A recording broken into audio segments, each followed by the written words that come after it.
Hello, and welcome to ASMR Storytime.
Today we're going to read chapter 2 of The Red Tent. If you're wondering about chapter 1, that was done in an earlier video. Please feel free to check it out. Don't forget to like and subscribe.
Chapter 2.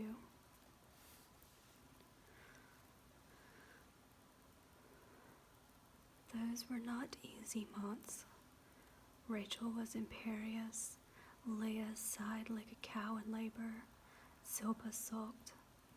Only Bilhah seemed untouched by the turmoil, spinning and weaving, pulling weeds from the garden, and tending Ada's fire, which was always lit now, to comfort her chilled bones. Rachel spent as much time with Jacob as she dared, slipping away from the garden and the loom to find her beloved alone in the hills. Ada was too ill to keep her from such wild behavior, and Rachel refused to obey Leah, who had lost some of her status now that the younger sister was to become a bride and a mother first. Those days in the field with Jacob were Rachel's delight. He would look at me with wonder, said my beautiful aunt, his fingers in my hair. He made me stand in shade and then in the sun to see the different light play across my cheek. He wept at my beauty. He sang the songs of his family and told me about the beauty of his mother. Rachel said, Jacob made up stories about how beautiful our sons would be too. Golden boys like me, he said.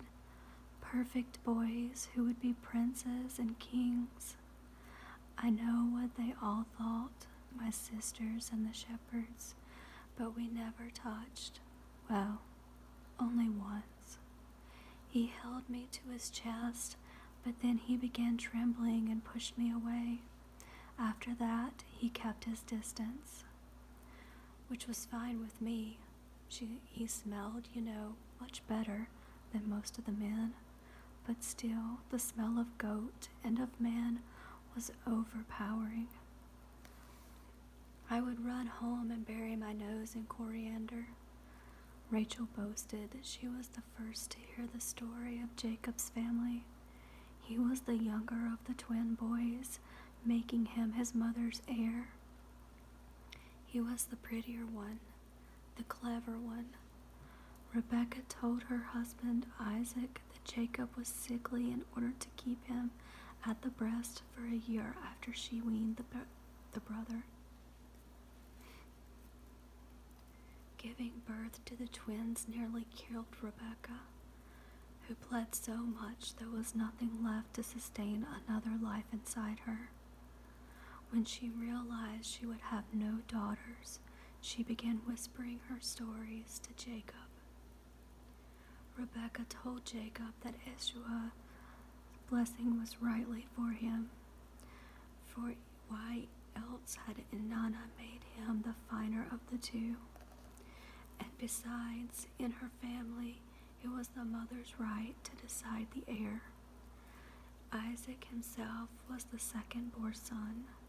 Left to Abram, Ishmael would have been the patriarch, but Sarai had claimed her rights and named Isaac instead. It was she who sent Isaac to seek a bride from among her family, as was the custom for the olden days.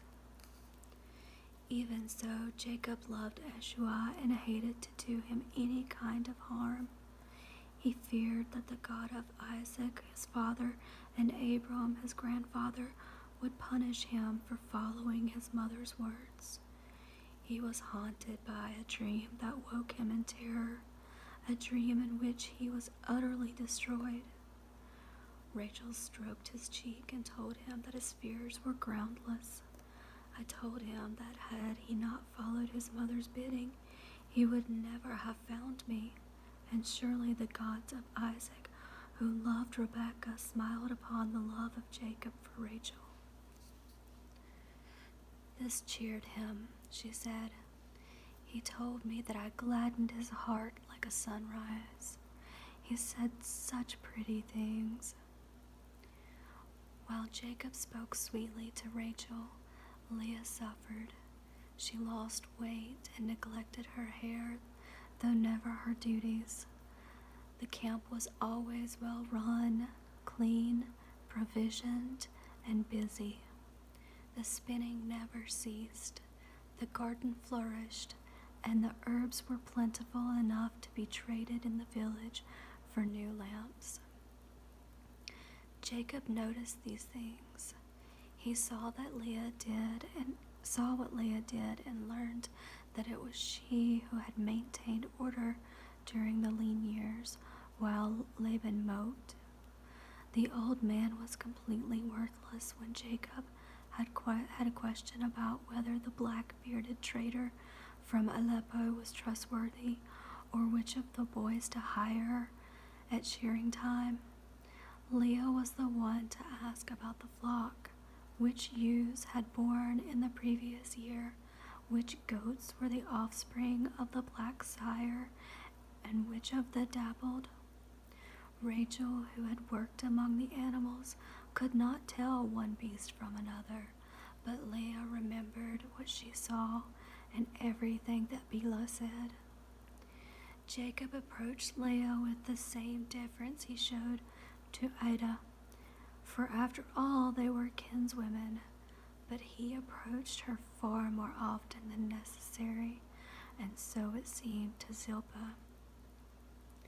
Jacob found a new question for the eldest daughter every day. Where should he pasture the kids of the spring? Had she any extra honey to barter for a likely-looking ewe? Was she ready for the sacrifice of the barley harvest? He was always thirsty for beer. She brewed from wonderful recipes her mother had learned from an Egyptian trader.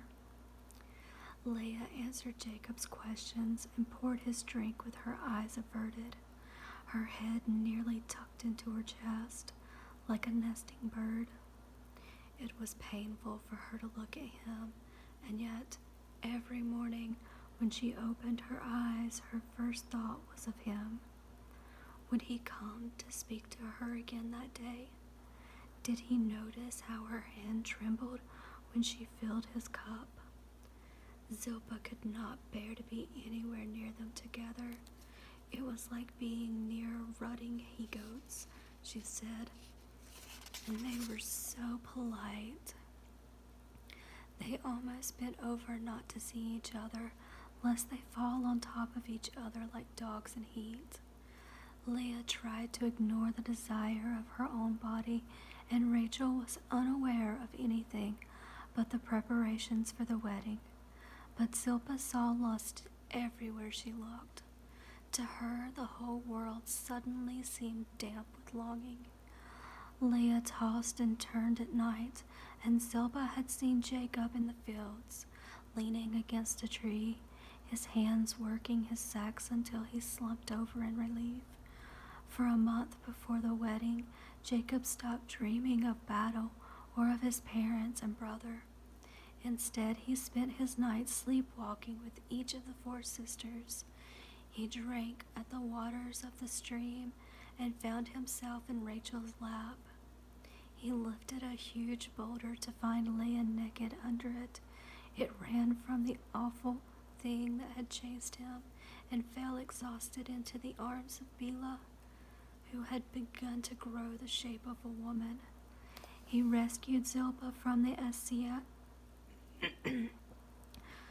acacia tree, untangling her long hair from the branches where she was caught.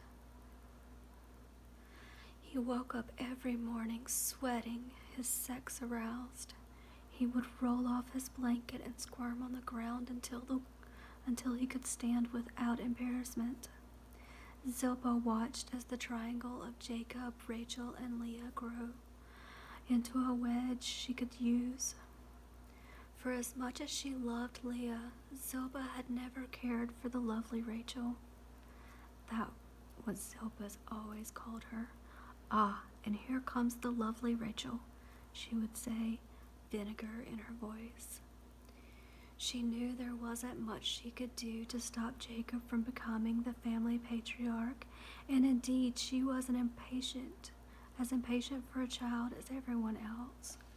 Still, she wanted to make this river flow in a direction of her choosing. Zilpah always wished to make the lovely Rachel suffer just a little. Zilpah suspected that Rachel feared her wedding night and encouraged her to confess every worry. The older girl sighed and shook her head in sympathy as Rachel revealed how little she knew about the mechanics of sex. She had no expectations of pleasure, only of pain, so Zilpah told her nervous sister that the shepherd spoke of Jacob's sex as a freak of nature, twice the size of that of any normal man, she whispered, demonstrating an impossible length between her hands. Zilpah took Rachel up to the highest pasture and showed her the boys having their way with the ewes, who pleaded pitifully and bled. The older sister commiserated with the trembling girl, whispering, "Poor thing," as she stroked Rachel's hair. "Poor female thing." And that was why, on the day of the wedding, Rachel panicked.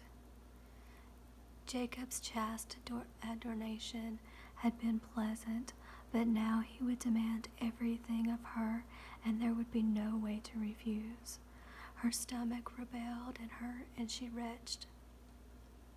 She pulled out handfuls of hair. She ran her fingernails down her cheeks until she drew blood. She begged her sisters to save her. Rachel wept as we tried to dress her for the banquet.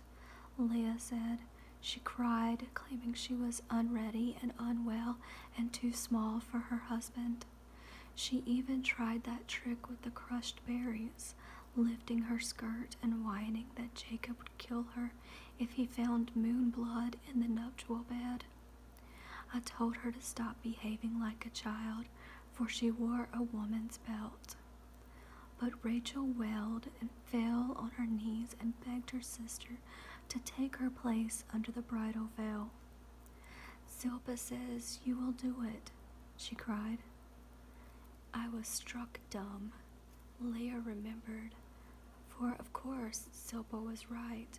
I had not permitted myself to imagine such a thing, that it might be me with him that night. I could barely admit it to myself, much less to my sister, who was not so lovely at that moment, her eyes red from crying, her cheeks streaked with blood and berry juice. First I said no. He would know at once, for no veil could hide the difference in our height. He would refuse to have me, and then I would be damaged goods, unmarriageable, and nothing to be done but sell me for a slave. But all the while I protested, my heart pounded its own yes. Rachel asked me to do what I wanted more than anything in the life. She even, as I argued, I agreed. Ada was too ill to help dress the bride that morning, so Zilpah took charge of the plot, rubbing Leah's hands and feet with henna, drawing the kohl around her eyes, covering her with baubles. Rachel sat in the corner, hugged her knees to her chest, and shivered as Leah prepared for what was meant to be her wedding night. I was happier than I had ever been, said Leah, but I was also filled with dread. What if he turned away from me in disgust? What if he ran out of the tent and shamed me forever? But something in me believed that he would embrace me. It was a simple banquet with a few guests. 2 flute players from the village came and went quickly. One of the shepherds brought a girl a gift offering of oil, which he left as soon as he had filled his belly. Laban was drunk from the start, his hand under poor Rudy's dress. He stumbled over his own feet when he led Leah to Jacob's side. The bride crouched low under the veil, circled the groom 3 times in one direction, 3 times in the other. Zilpah served the meal. I thought the day would never end, Leah said. I could not be seen through my veil, nor could I see out clearly. But how could Jacob not know it was me? I waited in misery for him to expose me, to jump up and claim he had been swindled, but he did not. He sat beside me, close enough for me to feel the warmth of his thigh against mine. He ate lamb and bread and drank both wine and beer, though not enough to make him sleepy or stupid. Finally, Jacob stood and helped me to my feet. He led me to the tent where we would spend our 7 days, with Laban following, hooting and wishing us sons, Leah remembered. Jacob did not move toward me until it had fallen silent outside. Then he removed my veil.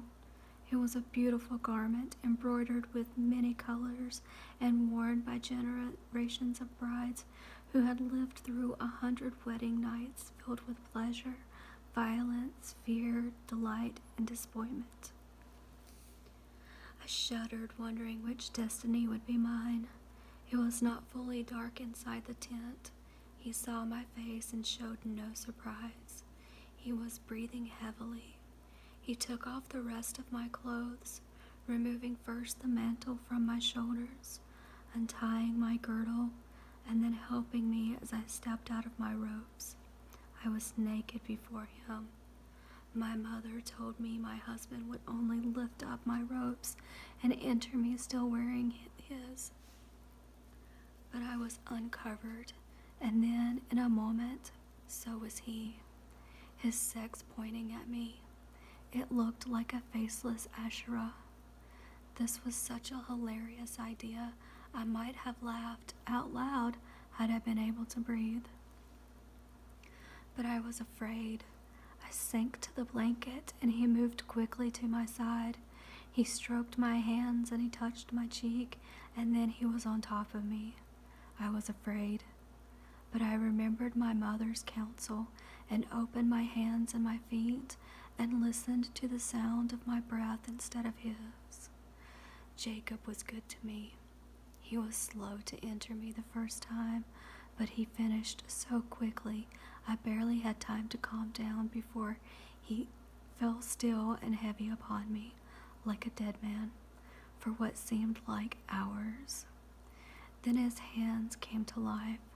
They wandered over my face, through my hair, and then, oh, on my breasts and belly, to my legs and my sex, which he explored with the lightest touch. It was the touch of a mother tracing the inner ear of her newborn child, a feeling so sweet I smiled. He looked at my pleasure and nodded. We both laughed, and then Jacob spoke tenderly to his first wife. My own father rarely addressed me, and seemed to prefer my brother's company, he whispered. But once, while we were traveling, we passed a tent where a man was beating a woman, wife, concubine, or slave. We had no way of knowing. Isaac, my father, sighed and told me that he had never taken any woman to his bed but my mother, even though she had only given him 2 sons early in their marriage. Rebecca had welcomed him with tenderness and passion when they first were married, because as her groom he treated her as though she were the queen of heaven and he her consort. Their coupling was the coupling of the sea and the sky, of the rain and the parched earth, of night and day, wind and water.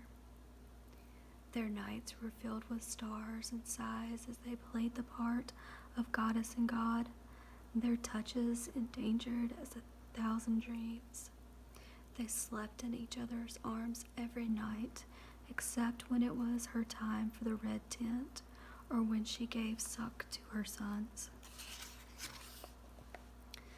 That was my father's teachings about husbands and wives, said Jacob. My father to Leah, my mother, on her first night together, and then he wept over the loss of his father's love. Leah wept out of sympathy for her husband, and also out of relief and joy at her good fortune. She knew that her own mother had cried on her wedding night too, but those had been tears of despair, for Laban had been a bore from the beginning. Leah kissed her husband. He kissed her. They embraced again, and even on that first night, when she was tender from being opened by a man, Leah responded to his touch. She liked the smell of him and the feel of his beard on her skin. When he entered her, he flexed her legs and her sex with a kind of strength that surprised her and delighted her. When Jacob cried out in his final pleasure, she was flooded by a sense of her own power, and when she followed her breathing, she discovered her pleasure, an opening and a fullness that made her sigh and purr and then sleep as she hadn't slept since she was a child. He called her Inanna.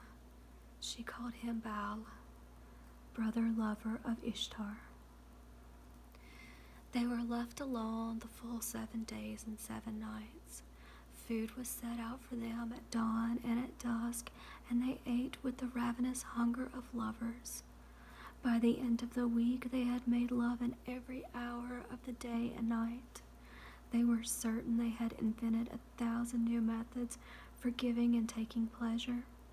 They had slept in each other's arms. They laughed like children at Laban's stupidity and at Zilpah's strange ways, but they did not speak of Rachel. It was a golden week, every day sweeter, but every day sadder. There would never be another time when Leah and Jacob could wander in each other's memories or lounge during daylight in each other's arms. These were the only meals they would ever share, talking and finding in each other kindred spirits for business and family politics. They decided that Jacob would emerge from the week feigning anger. He would go to Laban and say, "I have been duped. I was given strong wine, and you gave me the harridan Leah rather than my beloved Rachel. My labor for Rachel was repaid with a swindle, for which I demand restitution. And although I spent these 7 days and 7 nights with your eldest girl as my duty required, I do not consider her my wife until you make me a dowry in her name, and until Rachel is also mine." And that is precisely what Jacob said when he left the tent. "I will take the maiden Zilpah as dowry for Leah, just as Bilhah will be dowry for Rachel. I will take another tenth of your herd for relieving you of your ill-favored daughter, and to be fair, I will work for you another 7 months as the bride price for Leah. These are my terms." Jacob made his speech before everyone in camp on the day he and Leah emerged from their seclusion. Leah kept her eyes on the ground as her husband recited the words they had rehearsed the night before, naked, sweating each other's sweat. She pretended to cry while twisting her mouth to keep from laughing. As Jacob proclaimed himself, Ada nodded assent. Zilpah turned white at the mention of her name. Laban, who had spent the week drunk in honor of his daughter's marriage, was so stupefied he could barely mutter a protest before throwing up his hands, cursing the lot of them, and returning to the dark of his tent. Rachel spat at Jacob's feet and stormed off. By the end of the nuptial week, she had come to regret her panic. She had lost forever her position as first wife, and then she had heard the sounds from the bridal tent, laughter and muffled cries of pleasure. Rachel had poured out her sorrow to Bilhah, who took her to see 2 dogs mating and 2 sheep, none of whom seemed to suffer in the act. Rachel went to the village and told Ina what had happened. Ina told her tales of passion and pleasure and took Rachel inside her hut and showed her how to unlock the secrets of her own body. When Jacob found Rachel at their accustomed tree, she cursed him soundly, calling him a thief and a bastard, a devil and a pig who inserted himself into sheep and goats and dogs. She accused him of not loving her. She shrieked that he must have known it, for it was Leah, even when she was veiled. Sitting beside him at the wedding feast, he could have stopped it. Why hadn't he? She cried bitterly. When her tears were spent, Jacob held her to his chest until it seemed she was asleep, and told her that she was the moon's own daughter, luminous, radiant, and perfect. This was his love for her as worship. That he felt only duty towards Leah, who was a mere shadow of Rachel's light. That she, only Rachel, would be the bride of his heart, his first wife, first love. Such pretty treason. So it happened that the day before the next full moon, there was a second wedding feast, even simpler than the first, and Rachel took her turn in the tent with Jacob. I do not know much about that week, for Rachel never spoke of it. No tears were heard coming from the nuptial tent of Jacob and Rachel, which was a good sign. No one overheard laughter either. When the week was over, Rachel crept to the red tent before dawn, where she slept until the following morning. At first the new moon after Leah's bridal week, there was no blood between her legs, but she kept this news to herself. Amid the hurried preparation for Rachel's wedding, it was easy enough to conceal the fact that she did not really need to change her place on the straw or use a rag between her legs when she moved around. 2 days after Rachel entered the nuptial tent with Jacob, Leah went to her mother and put Ada's dry hand on her young belly. The older woman hugged her daughter. "I did not think I would live to see a grandchild," she said to Leah, smiling and crying at once. "Beloved girl, daughter mine." Leah said she kept quiet about her pregnancy to protect Rachel's happiness. Her status as head wife would be assured with the birth of a son, and she knew from the first that she was carrying a boy. But Rachel was furious when she learned that Leah was with child. She thought her sister had kept the news from her as part of a complicated plot to shame her, to assure her own role as first wife, as a way to cause Jacob to abandon her. Rachel's accusations could be heard from far away as well, which was a good distance from the tent where she bellowed. She accused Leah of asking Zilpah to help cheat her of her rightful place. She insinuated that Leah was pregnant not by Jacob, but by a hair-lipped, half-witted shepherd who loitered at the well. "You jealous bitch," Rachel screamed. "You evil-eyed lummox. You only wish Jacob loved you as he loves me, but he never will. I am the one. I am his heart. You are a broodmare, you pathetic cow." Leah held her tongue until Rachel was finished. Then she calmly called her sister an ass and slapped her face hard, first on one cheek and then on the other. They did not speak a word to each other for months. I suppose it's only natural to assume that Leah was always jealous of Rachel, and it was true that Leah did not sing or smile much during Jacob's week with Rachel. Indeed, over the years, whenever my father took my beautiful aunt to his bed, my mother kept her head bent over her work, which grew as her sons increased and as Jacob's labors yielded more wool to be woven. But Leah was not jealous in a way of silly girls and love songs who die of longing. There was no bile in Leah's sadness when Jacob lay with his other wives. Indeed, she delighted in all his sons and had most of them at her own breast at one time or another. She could depend upon Jacob to call for her once or twice in a month, for talk about the herds or for extra cup of sweet beer. On those nights, she knew they would sleep together, her arms locked around his waist, and the next morning her family would bask in her smile and enjoy something good to eat. But I am rushing my story, for it took years before Leah and Rachel finally learned how to share a husband, and at first they were like dogs, circling and growling and giving each other wide berth as they explored the boundary between them. Even so, at first it seemed a kind of parody would prevail, because at the next new moon, Rachel too found she had no use for the rags or the hay. Both sisters were pregnant. The barley crop was enormous. The shepherd slapped Jacob on the back and joked about his potency. The gods were smiling. But just as Leah's belly began to swell against her tunic, Rachel started to bleed. Early one morning, nearly 3 months after her wedding, she woke the whole camp with her cries. Leah and Zilpah rushed to her side and found her sobbing. Wrapped in a bloody blanket, no one could comfort her. She would not let Ada sit with her. She would not permit Jacob to see her.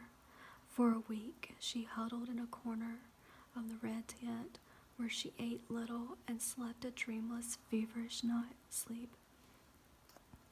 Leah forgave Rachel her nasty words and grieved for her. She tried to tempt her with her favorite sweets, but Rachel spat at the food and at Leah, who seemed to grow bigger and rounder every day, and as beautiful as she had ever been. "It was so unfair, so sad," said Bila, who finally got Rachel to eat a few olives and coaxed her out of the stained, stiff blanket. Bila was the one who walked to the village where Ina lived to see if the midwife had some potion that might rouse her sister from her half-death. Ina herself came back and spent hours with Rachel, washing her, feeding her tiny bits of bread dipped in honey, coaxing her to take sips of an aromatic red mead. Ina whispered secret words of comfort and hope into Rachel's ear. She told her that bearing children would not be easy for her, but foretold that someday Rachel would bear beautiful sons who would shine like stars and assure her memory. Ina promised to put all her skills to work to help Rachel conceive again, but only if she would do exactly what the midwife told her. That is why, when Leah was in her 6th month, sought her sister's blessing, Rachel put her hands on Leah's belly and caressed the life there. Rachel cried in her sister's arms, kissed Ada's hands, and asked Zilpah to comb her hair. She took Bila aside, embraced her, and thanked her for bringing Ina. It was the first time Rachel had thanked anyone for anything.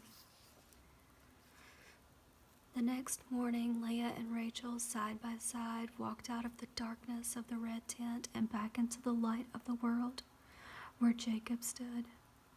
Rachel said he wept when he saw them together, but Leah said that he smiled. Leah's firstborn was not especially difficult, said Rachel. By the time she had told me the story of Reuben's arrival, my aunt had seen hundreds of babies born. And though Rachel would forget where she put her spindle in the moment she put it down, she remembered the details of every breath she ever witnessed. She told me that even though Leah's travail began before sunset and did not end until daylight, it was a straight path.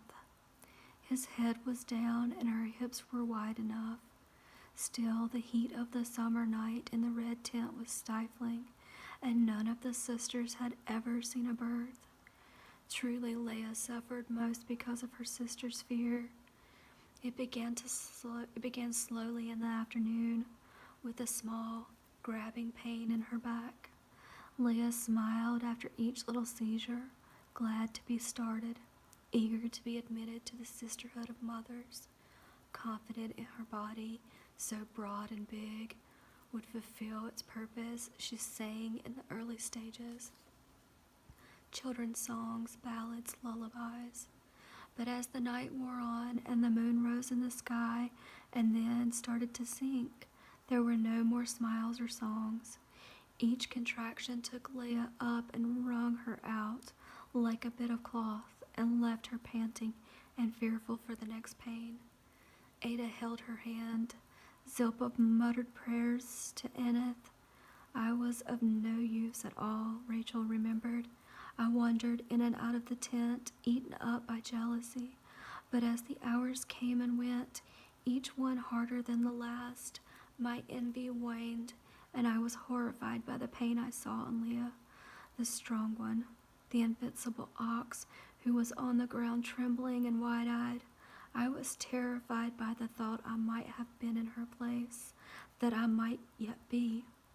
And I'm sure that the very same thoughts made Zilpah and Bila shudder and keep silent while our sister labored.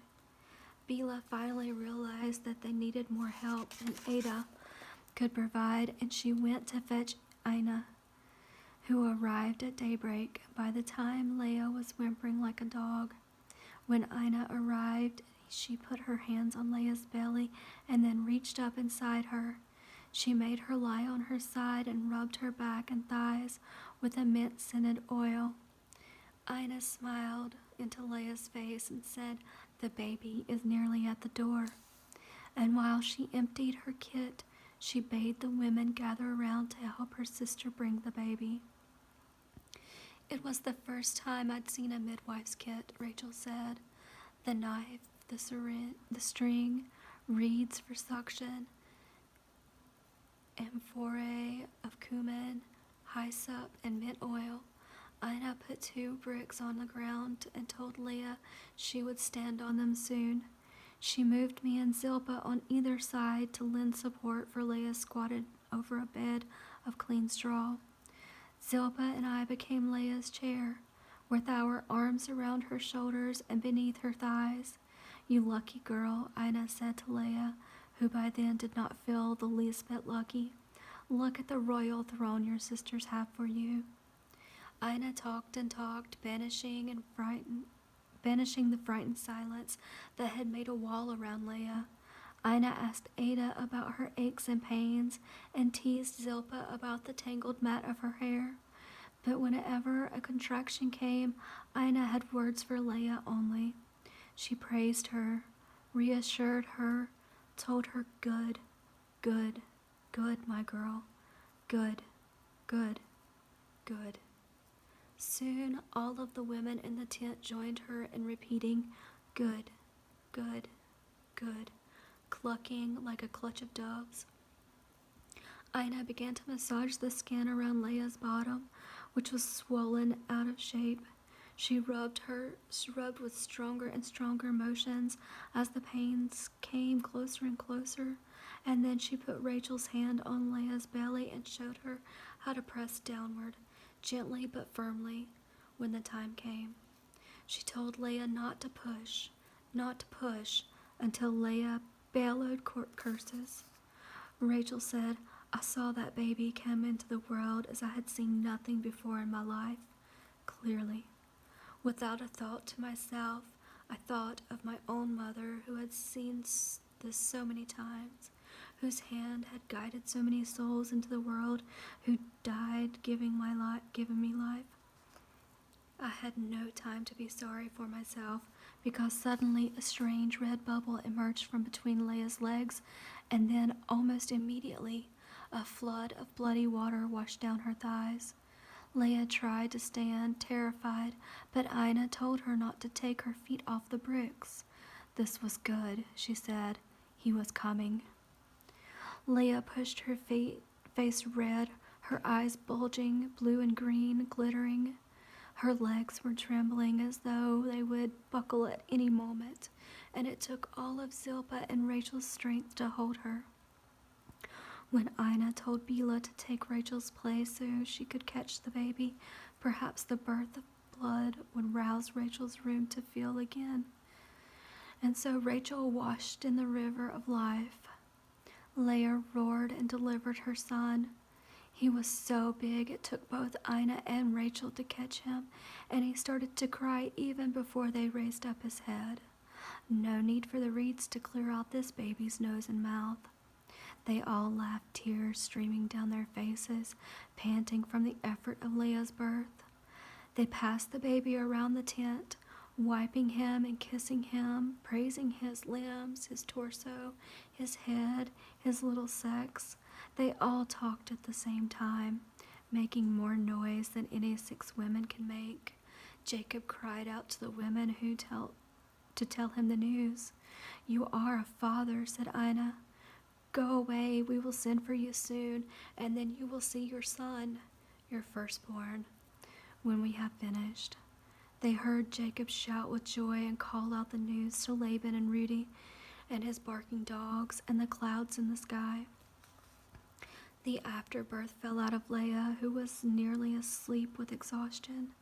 Ina made her drink and eat before she rested, and put the baby to Leia's breast, where he nursed. Mother and son slept, and the sisters covered them. Ada watched, and a grandmother's smile lingering even after she dozed off. Ina wrapped the placenta in an old rag, and they buried it that night in the eastern corner of the bama, as befits the firstborn son.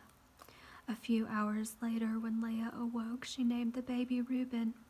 It was a joyful shout of a name that fairly dared evil spirits to do him any harm. But Leia had no fears for this strapping boy. Jacob was sent for and greeted his son with great tenderness.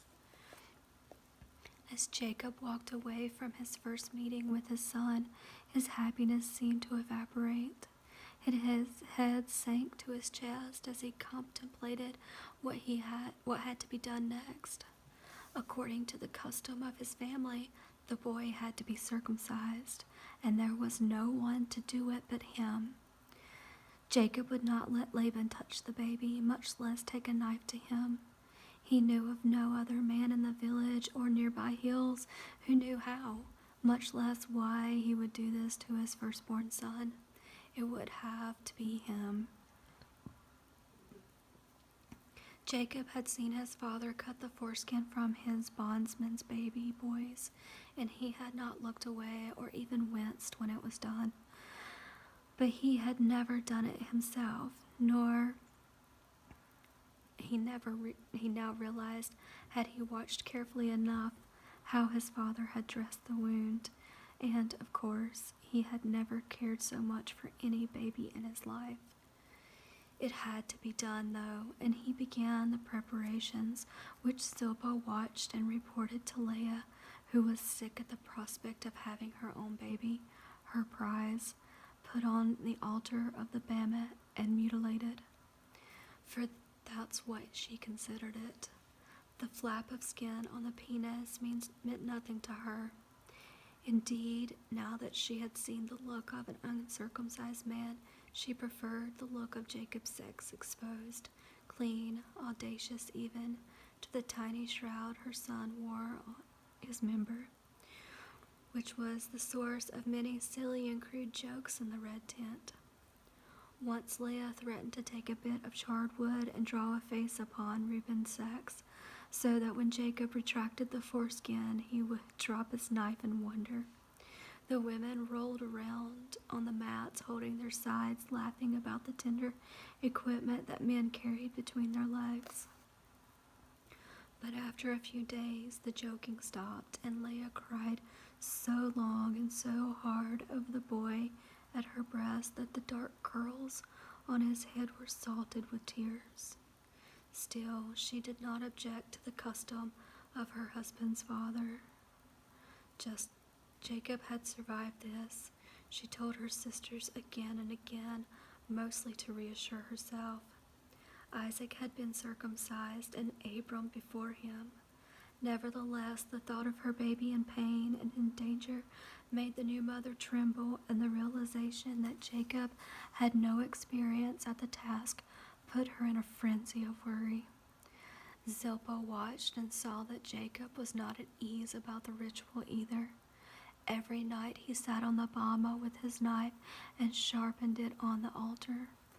From sunset till moonrise, 3 nights running, until the edge was perfect. He honed and polished the blade until it could cut a hair from his head with the slightest motion of his wrist. He asked Ada to make small bandages woven of new wool taken from the first shearing of the firstborn lamb of the season. He sent word to Leah, inquiring whether she had any of the midwife's unguents to aid in healing. On the 7th night after Reuben's birth, Jacob sat up, silently watching the sky until sunrise. He poured libations and sang to the God of his fathers. He poured libations over the Asherah too, and opened his hands before her. Zilpah watched all of this and afterwards stopped referring to Jacob as the new man and began to call him by his name. At dawn of the 8th day after his son's birth, Jacob killed a kid and burned it on the altar. He washed his hands, rubbing them red with straw, as though he had handled a corpse. And then he walked to the red tent and asked that the women give him Reuben, the son of Leah. He called for Laban to follow him, and the 2 men walked alone to the bama where Jacob undressed the baby, whose eyes were open, and placed him on the altar. Jacob sighed a loud, long sigh as he stripped the boy, and then he signaled Laban to grab the baby's legs. At this, Reuben began to wail. Jacob took his knife in his hands and his knotted brow. There were tears in his eyes, said Zilpah. He took the baby's sex in his hands and pulled the skin up tight, holding it between the 2 long fingers in his left hand. With this right hand, he cut with a quick, sure stroke, and though it was an old custom of his, as though he knew what he was doing, she said. Reuben howled, and Jacob dropped the knife. Quietly, he bound the wound with Ada's bandage and swaddled the baby badly, the way men do. He carried his son back to the women, whispering into Reuben's perfect ear words that no one else could hear. The red tent, which had been quiet during the baby's absence, now burst into activity. Leah dressed the wounds with the cumin oil and Ina had left for her own birth wounds. Ada swaddled Reuben properly and gave him back to his mother, where he took her breast with relief and then fell asleep. The baby healed quickly, as did Leah during her first month as a new mother inside the shelter of the red tent. She was pampered by her sisters, who barely let her feet touch the earth. Jacob came by every day, carrying freshly dressed birds for their meals.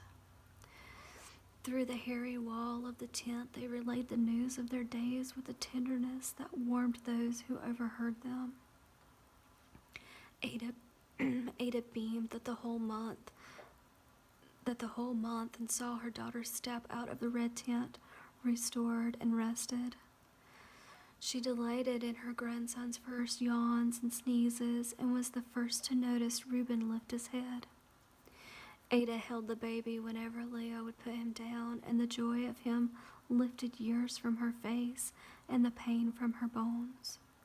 But the illness that had wasted her strength could not be cured by even the greatest joy. And one morning she did not rise from her blanket. Ada was the only mother any of the sisters had known, and they put ashes in their hair and honored her. Leah washed Ada's face and hands. Zilpah combed her hair smooth. Rachel dressed her in the finest tunic they owned, and Bela placed Ada's few rings and bangles on the withered wrists, necks, and fingers. Although they crossed her arms and bent her knees so that she looked like a sleeping child, they whispered wishes into her ears so she could carry them to the other side of the light, where the spirits of her ancestors would greet her soul, which could now rest in the dust of the earth and suffer no more. They wrapped her in a shroud of unbleached wool lined with sweet-smelling herbs and buried her amid the roots of the big tree, where the women often gathered to watch the moon rise. Jacob dug the grave while Laban stood and watched, ashes on his head to honor his first wife. With Ada, Laban buried his youth, his strength, and perhaps some forgotten better self. He threw the first handful of dirt, then turned and walked away before the four sisters finished tucking her in with earth, flowers, and loud lamations. 2 months after Ada died, Bela entered the red tent. With Ada gone and no other elder to take the part, Leah, nursing her son, became the welcoming mother. She greeted the acolyte and taught her how to manage the flow of blood, how to rejoice in the dark of the moon, how to join her body's cycle with the repetition of life. The wheel had turned, and even though Laban retained little title as head of the clan, Jacob's time as patriarch had begun. My mothers, too, began numbering their days with the wisdom of women. There followed many good years. The rains came in season, and the well water was sweet and abundant. The land was spared pestilence, and there was peace among the surrounding tribes. The herds prospered so that Jacob could no longer manage the work alone, and he contracted with Shibtu, the third son of a local shepherd and a 7-year bondsman. And then he hired Normer, who brought a wife, Zibatu, and there was a new face in the red tent. The family's good fortune and increasing wealth were not entirely the result of Jacob's skill, nor could it all be attributed to the will of the gods. My mother's labors accounted for much of it. While sheep and goats are a sign of wealth, their full value is realized only in the husbandry of women. Leah's cheeses never soured, and when the rust attacked the wheat or millet, she saw to it that the afflicted stems were picked clean to protect the rest of the crop. Zilpah and Bela wove the wool from Jacob's growing flocks into patterns of black and white and saffron that lured traders and brought new wealth. This was also the time of great fertility among the women. Many babies were born and most survived. Leah wore the mantle of the Great Mother, seemingly always pregnant or nursing. 2 years after Reuben's birth, she bore a second son, Simon. Levi was born only 8 months later. Leah miscarried after that, but within another year, her sorrow was forgotten in the joy of her fourth son, Judah. Those brothers, so close in age, were a tribe unto themselves. Reuben, always the heaviest and tallest, was gentle with the younger ones. Simon was a demon, handsome and smug, demanding and rude, but forgiven everything for his dimples. Levi was a meek mouse and Simon's slave. Judah was a quiet boy, affectionate towards everyone. He was much fairer than his brothers, and Jacob told Leah that he resembled his own brother Esau. While Leah was carrying Simon, Laban's Rudy showed a big belly, too, and bore a boy, Kemuel, who was followed a year later by Bor. The old man doted on his slope-browed sons. He played rough and tumble with Leah's boys at first, but then invented a secret language which locked them into a narrow world of their own making. Laban thought this demonstrated his son's superiority, but the rest of the family saw it as proof of their stunted nature and limited prospects. The happy noise of children surrounded them, but the blessings of a generation was not equally distributed. Rachel miscarried again and again. After the bloody flood washed away her hopes of a fourth time, she sickened with a fever that drove her out of her mind for 3 days and nights. This frightened her sisters so badly, they insisted she stop trying to conceive and persuaded her to drink the infusion of fennel seed that seals the womb, and at least until she had regained weight and strength. Rachel, exhausted, agreed. But she could not rest long amid the clamor of her sister's sons. Although she no longer hated Leah with the full force of the past, Rachel could not smile at her sister while her own body remained fruitless. She was often away from the family's tents, seeking the counsel of Ina, who had a seemingly endless list of concoctions and strategies to open her womb. Rachel tried every remedy, every potion, every rumored cure. She wore only red and yellow, the colors of life's blood, and the talisman for healthy menstruation. She slept with her belly against trees, said to be sacred to local goddesses.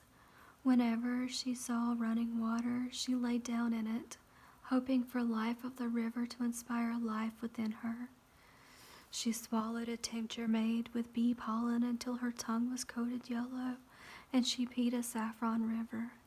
She dined upon snake, the animal that gives birth to itself year after year. Of course, when anyone, adult or child, found a mandrake, the root that looked so much like an aroused husband, it would be brought to Rachel and handed over with a wink and a prayer. Reuben once found an especially large one and brought it to his auntie with the pride of a lion hunter. But mandrakes did nothing for Rachel's womb. During her quest for a child of her own, Rachel assisted Ina and became her apprentice. She learned what to do when the baby presented itself feet first, and what to do when the baby came too fast and the mother's flesh tore and festered. She learned how to keep a stillborn's mother from giving up her spirit in despair, and how, when a mother died, to cut open the womb and save the child within. Rachel brought her sisters stories that made them weep and sigh and wonder, of a mother who died and a father who sold the infant before her body was cold, of a man who swooned at the death of a beloved wife, of a woman who cried blood for her dead child. She told of potions that worked a miracle upon one woman and seemed to kill another, of an armless monster left out to die in the night air, of the blood that carried off and blood that healed. There were triumphant stories, too, of healthy twins, of a baby born blue, the cord wrapped tight around its neck, brought to life by Ina, who sucked the death from the little one's nostrils with a river reed. Sometimes Rachel made her sisters laugh with imitations of women who roar like lions, and others who held their breath and fainted rather than make a peep. Rachel became their link to the larger world. Along with the tales of life and death, Rachel brought back new herbs for seasoning vegetables, recipes for unguents that healed wounds, and even stranger remedies from her barrenness, all of which failed. Often Rachel returned bearing a bracelet, a bowl, or a skein of wool, tokens of gratitude for her generosity at childbed. The imperious beauty became a tender-hearted healer in the service of mothers. She wept at every birth, the easy, happy ones, as well as the ones that ended with keening and whimpering. She wept with Rudy and even with Leah. When it came time for Zibatu to stand on her midwife's bricks, Rachel alone, without Ina, led her through the ordeal, tied off the cord, and flushed with pleasure when she held her first, the baby that conferred upon her the title of midwife. Leah cooked her a feast that night, and Zilpah poured out salt and wine before her in recognition of her own new status as a servant of women in the name of Aneth, the healer. As time passed, more bondsmen came to live and work for Jacob, and with them came women who bore children and lost children. Zibatu gave birth to Nasi, but then lost her second child, a girl who came 2 months before her time. Iltani bore twin girls who thrived, though she died of fever before her daughters knew their mother's face. Lamasi gave birth to a son, Zinri, but her daughter was left out to die because she had the hair lip. In the red tent, we knew that death was the shadow of birth, the price women pay for the honor of giving life. Thus our sorrow was measured. After Judah's birth, Leah grew tired. She who had always risen the earliest and retired last, who seemed most content when doing 2 things at once, stirring a pot while nursing, or grinding grain as she oversaw the spinning, began to stagger in the afternoons and see shadows where there were none. Ina advised her to leave off bearing for a while, and brought her fennel seeds, and also showed her how to fashion a pessary out of beeswax. So Leah rested. She rejoiced in the sturdiness of her sons, and stopped every day to caress them and play their games of smooth stones. She baked honeyed cakes as she used to, and planned a new garden where the herbs would attract more bees to nearby hives. She slept soundly at night and rose in peace every morning. Leah remembered her fellow years as a time of great contentment. She held the fulfillment of every day in her hands, numbering the sweetness of children, the pleasure of work. She gave thanks for the fennel seeds and the wisdom to use them. Her cake never tasted sweeter than it did that year, and she responded to Jacob's body with more ardor than she had felt in years. When she spoke of that time, Leah said, "The flavor of gratitude is like the nectar of the hive."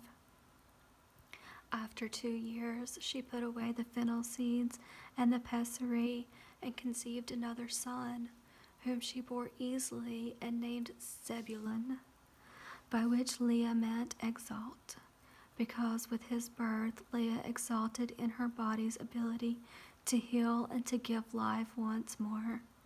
She adored the new baby nearly as much as her firstborn, And when she had handed her son over to Jacob for the circumcision, she smiled into her husband's face, and he kissed her hands.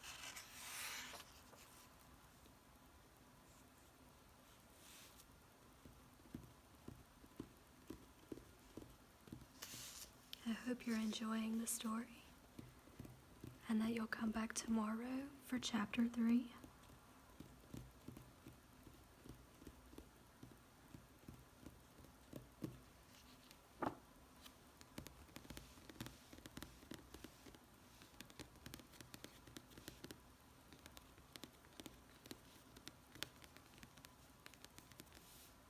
Don't forget to like and subscribe. And thank you so much for joining ASMR Storytime. Happy sleeping.